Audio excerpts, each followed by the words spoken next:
Ένα ιδιαίτερα σημαντικό νέο απόκτημα για το Μουσείο Μπενάκη, μια πολύτιμη δωρεά, είναι η θαλασσογραφία του Κωνσταντίνου Βολανάκη, που μετά την ολοκλήρωση των επεμβάσεων συντήρησης εκτίθεται στην είσοδο του Μουσείου Ελληνικού Πολιτισμού.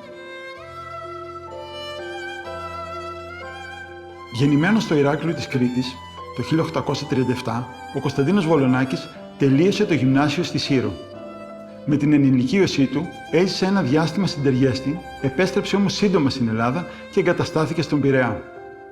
Ηράκλειο, Σύρος, Τεργέστη, Πειραιάς. Όλα λιμάνια.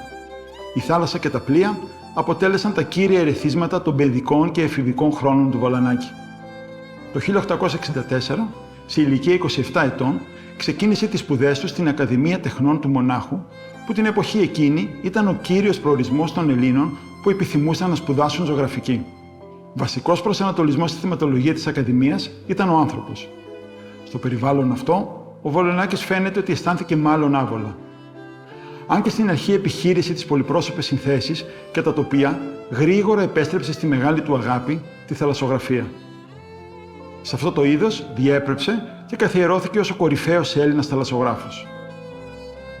Σήμερα όμως δεν θα εστιάσουμε στη θαλασσινή άβρα του πίνακα, αλλά θα τον δούμε από τεχνική σκοπιά, αξιοποιώντας τις πληροφορίες που συγκεντρώθηκαν για την τεχνολογία κατασκευής του, προκειμένου να υποστηριχθούν οι επεμβάσεις συντήρησης.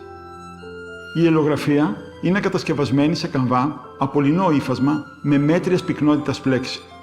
Το στρώμα της προετοιμασίας είναι πολύ λεπτό. Η στοιχειακή ανάλυση έδειξε ότι αποτελείται από γύψο και λευκό του μολύβδου.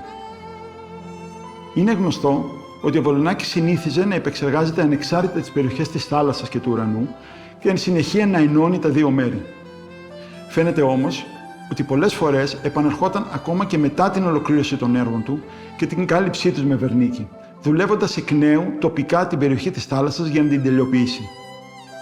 Η τεχνική αυτή επιβεβαιώθηκε και στον συγκεκριμένο πίνακα από τον τρόπο με τον οποίο φθορίζει η ζωγραφική επιφάνεια μετά από διέγευσή της με υπεριώδη ακτινοβολία.